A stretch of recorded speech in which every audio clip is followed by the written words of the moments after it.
இப்போ இந்த கவலையோட மனசுக்குள்ள ஒரு சங்கடத்தோட போய் மனத்திலே படுத்திருந்தார் நாவுக்கரசர். இப்ப ராத்திரி ஒரு 2 மணிக்கு மேல ஒரு பிராமணர், ஒரு அந்தனர் அப்படியே வர்றார். ஜன்னல் வழியா நின்று நாவுக்கரசர் அப்படியே பார்த்தார். என்னடா இது, ராத்திரி 2 மணிக்கு யாரோ ஒரு அடியார் நம்ம இப்படி அழைக்கிறாரு அப்படின்னு அங்க இருந்து அந்த அந்தனர் அப்படின்னு நம்மளா இருந்தா என்னடா 2 மணிக்கு ஒரு ஆள் வந்து முசுப்பி எந்திரிக்கிறாரு. நாவுக்கரசருக்கு ரொம்ப மன தைரியம். ஏன்னா அவர் வாக்கின் மன்னவர், எல்லாரையும் பார்த்தவர், யானையவே பார்த்தவர், எத்தனை சிங்கங்களை பார்த்தவர், எத்தனை எதிரிகளை பார்த்தவர். 2 பேரும் சாதாரண ஆளா? ஞானசம்பந்தர் நாவுக்கரசர் இன்னமும் சொல்றாருன்னு அந்த துண்டை எடுத்து எப்படி கட்டிட்டு நேரா அவர் பின்னாடியே போறார்.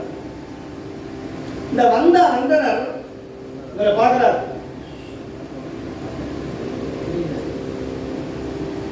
இவர் பேசாமையே போறார், இவர் பின்னாடியே நுழைகிறார். நாவுக்கரசர் போனா ஒரு பெரிய ஒரு கோயிலை காட்டுகிறார், பொன் கோயிலை காட்டுகிறார். அந்த கோயில் தான் இன்னைக்கு திருவாய்மூர் என்கிற ஒரு சிவாலயம். திருவாய்மூர். இப்போ இந்த சுவாமியை பின்தொடர்கிறார். சுவாமியை எட்ட முடியல. இவர் பதிகம் பாடுகிறார். தனக்கு நடந்த அந்த செய்தியை பதிகமாகவே பாடுகிறார், கவிதையாகவே பாடுகிறார் நாவுக்கரசர். எங்கே என்னை இருந்திடம் தேடிக்கொண்டு அங்கே வந்து அடையாளம் அருளினார்.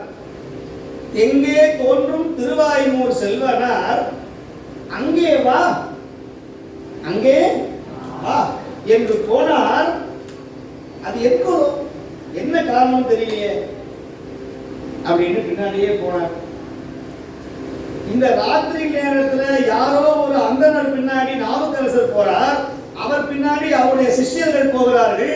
இதை பார்த்தார் ஞானசம்பந்தர். நானும் புறப்பட்டார், அவரும் ஃபாலோ பண்ணார் நாவுக்கரசர் பின்னாடி.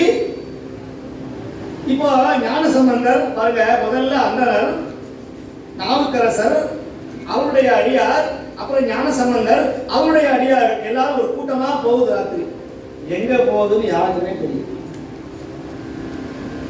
இப்ப சுவாமி அந்த போன அந்தனர் அந்த கோயிலுக்குள்ள போய் மறைஞ்சிட்டார். இப்ப வேக வேகமா வந்தார் ஞானசம்பந்தர். அப்பரே என்ன ஆயிற்று? ஏன்னா அவருக்கே தெரியல, யாரோ ஒரு அந்தனர் வந்தார், சுவாமி என்னை அழைச்சிட்டு போனார். இப்ப ஞானசம்பந்தர் பார்க்கிறார், பெருமான் காட்சி தருகிறான் விடையிலே.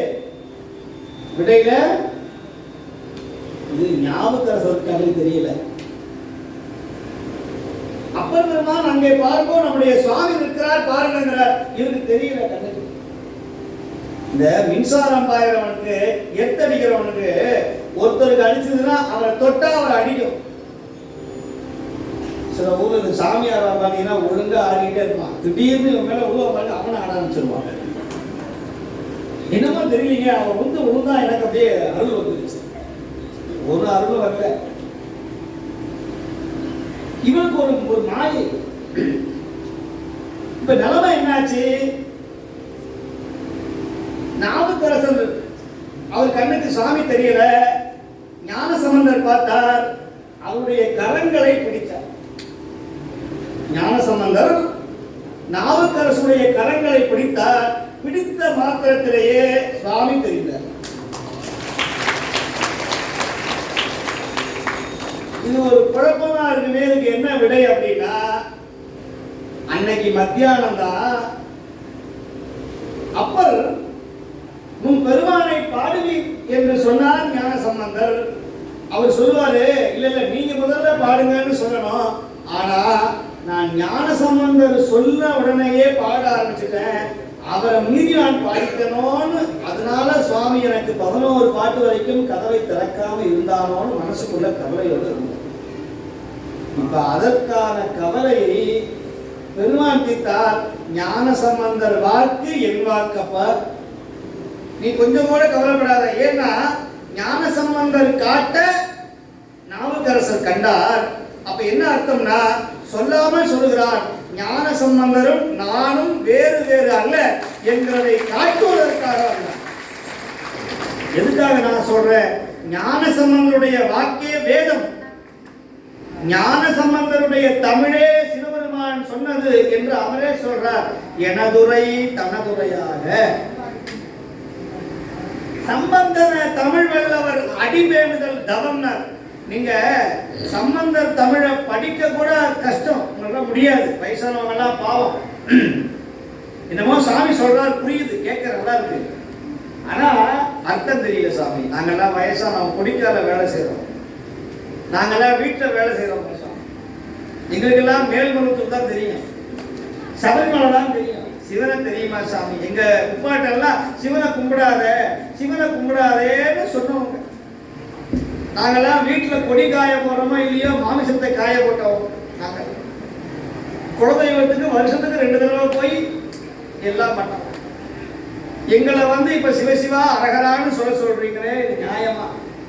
ஞான சம்பந்தர்னு சொல்றீங்க, நாவுக்கரசர்னு சொல்றீங்களே, ஏதாவது ஒன்று விளங்குதா சாமி? ஆனா உங்களுக்கு தான் சுவாமியுடைய அனுகிரகம் முதல்ல சேர்த்து இருக்கிறது.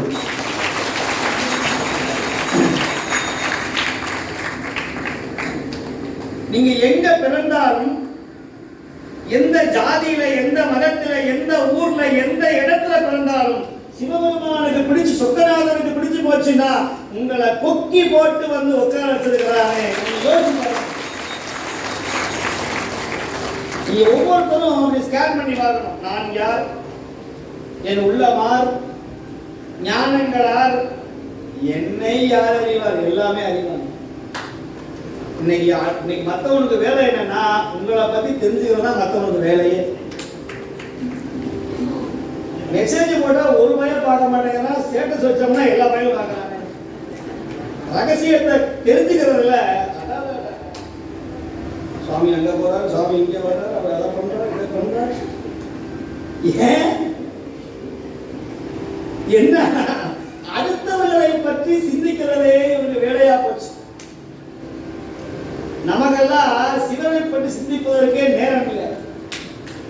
திருவாசகத்தை பற்றி பாடலாமா, பெரிய புராணத்தை பற்றி படிக்கலாமா, வேற ஏதாவது புராணங்கள் படிக்கலாமா, வேற ஏதாவது நல்ல விஷயங்களை தெரிஞ்சுக்கலாமா? படிக்கவே நேரம் கிடையாது. வாரியார் சாமி சொல்லுவார், 100 மணி நேரம் ஒருத்தன் படிச்சாரா 2 மணி நேரம் பேச முடியும். 100 மணி நேரம் படிக்கணும், இல்லைன்னா அந்த அறிவு வராது. தொட்டனை தூரும் மனத்தேடி மாந்தருக்கு கற்றனை தூரும் அறிவுட்டார். நீங்க படிச்சுக்கிட்டே இருக்கணும், எதையாவது படிக்கணும், எதையாவது கேட்கணும். என்னைக்கு இந்த செல்போன் வந்ததோ அன்னையோட படிக்கிற வழக்கம் ஒழிஞ்சது, நூலகம் ஒழிஞ்சது. எங்களை கொண்டு சொல்றேன், புக்கை கையில தூக்க முடியும். எல்லாம் செல்போனு, டேப்பு. படிக்கலான்னு போனா அப்பதான் ரீல்ஸ் வரும். இப்ப போதையை விட மிக மிக மோசமான போதை ரீல்ஸ் போதை. ஒன்ன பார்த்தா அப்படியே ஒன்னா வந்து இல்லையா?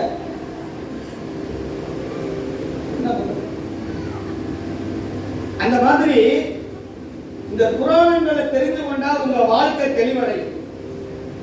உங்க வாழ்க்கை தெளிவடையும். நீங்க யார்கிட்ட போகணும், யார் கூட பழகணும், யார் நல்லவன், யார் கெட்டவன் அப்படிங்கிறத காட்டக்கூடிய கால கண்ணாடி ஜாதகம் தான் நம்முடைய திருமுறைகள்.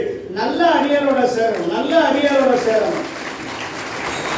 இன்னைக்கெல்லாம் காசு, பணம், துட்டு, மணி மணி. நீ காசு யார்கிட்ட இருக்குதோ அதுல சில பேர் இருக்கா, காசு தராமையே ஏமாத்துறவங்க இருக்கா. அதை பண்ணிடலாம் சார், இதை பண்ணிடலாம் சார். இன்னைக்கு எல்லாம் துண்டெல்லாம் காசா. அன்னைக்கெல்லாம் நாங்க இருக்கிற காசே கிடையாது, ₹1 கிடையாது. வெறும் 2 ரூபாய்க்கு தேவாரம் பாடின காலம் உண்டு, 2 ரூபாய்க்கு தேவாரம் பாடின காலம் உண்டு. வெறும் தேங்காய் பொடிக்கு தேவாரம் பாடின காலம் உண்டு. இந்த குழுக்கெல்லாம் குறைவு. அன்னைக்கெல்லாம் குடில்ல பாடினா தொண்டை அடைச்சு போயிடும், அந்த பணி உள்ள போகும். அப்படி கடுமையான பணிகள்ல அன்னைக்கெல்லாம் திருமுறை பணிகள் செய்தார்கள். மேடையில மைக்கெல்லாம் கிடையாது. இன்னைக்கு இருக்கிற மைக்கு வாங்கினா அன்னைக்கு மைக்கு கிடையாது. வெறுமனா பேசணும், மிருதங்கம் அப்படியே வாசிக்கணும். அப்படியெல்லாம் இந்த காலத்துல நம்முடைய சமயத்தை, நம்முடைய கோயில்களை, நம்முடைய மடங்களை எல்லாம் காப்பாற்றியவர்கள் நம்முடைய தமிழர்கள், நம்முடைய பெரியவர்கள், நம்முடைய மூத்தவர்கள். தயவு செய்து ஆதிர மரபை மதிக்கணும். இன்னைக்கு ஒவ்வொரு மதத்திலையும் தன்னுடைய மத தலைவர்களை தலையில வச்சு கொண்டாடுறோம். எங்க பாதிரியார், எங்க உலமா, எங்க ஆட்சி, எங்களுடைய புத்த பிச்சு, எங்கள் தலைவர்களா. ஆனா நம்முடைய சமயத்தில் மட்டும்தான் சைவ குருமார்களை எல்லாம் போற்ற வேண்டும். அதைத்தான் எல்லா மதங்களும் சொல்லுகிறது. தீட்சை பெற வேண்டும், ஆதினங்களை வழிபடணும், குருநாதர்களை மறக்காம இருக்கணும். இன்னைக்கு குருநாதரை இவனே ஆகும் நினைக்கிறான். சாமி மாதிரியே நாளைக்கு ஒரு சிறமாலை கரமாலை போட்டு நம்மளுடைய காலியை கட்டினோம்னா இப்படி மாலை போட்டு உட்கார வைக்கிறாங்க. இந்த மாலை போட எதுக்குன்னு நினைக்கிறீங்க? எதுக்கு? திருவிழாவில் யாரு போய் முதல்ல மாட்டானா அவனுதான் மாலை போடுறது. நீங்களாம் நாங்க நினைக்கிறோம் உங்களை மாதிரி இருந்தா பிரச்சனையே கிடையாது. ஆனா ஒரு மதத்தை, ஒரு தர்மத்தை அதை கொண்டு வர்றது சாதாரண விஷயம் இல்லை. அதனாலதான் துறந்தார் பெருமையை சொன்னால் இந்த உலகத்தில் இறந்தவனுடைய எண்ணிக்கை கூட பத்தாது என்று சொன்னவர் வள்ளுவர் பெறுவார். சாமி உங்க காலி கட்டாதான் துறவியா, நாங்களாம் துறவி இல்லையா? காப்பியை விட்டாலும் துறவி தானே. நான் இனிமே காப்பி சாப்பிட மாட்டேன், நீங்க காப்பி துறவின்னு பேரு. நான் இனிமே சினிமா பார்க்க மாட்டேன், நீங்க சினிமா துறவி. ஆமா, எதையெல்லாம் நீங்கள் துறக்கிறீர்களோ, விடுகிறீர்களோ, நீங்கள் அதில் துறவியாக இருக்கிறீர்கள். நாங்க என்ன பண்ணோம்னா எல்லாரும் யாரும் துறக்க இல்லை. ஆனால் நம்முடைய சமயத்தை, நம்முடைய தமிழை, நம்முடைய வேதத்தை, நம்முடைய ஆகமங்களை காப்பாற்ற வேண்டிய கடப்பாடு ஒவ்வொரு சைவனுக்கும், ஒவ்வொரு தமிழனுக்கும் உண்டு. இந்த மாதிரி ஒரு கவிதையை யாராவது பாட முடியுமா? பதிகங்களை பாட முடியுமா? அப்படி நாவுக்கரசர்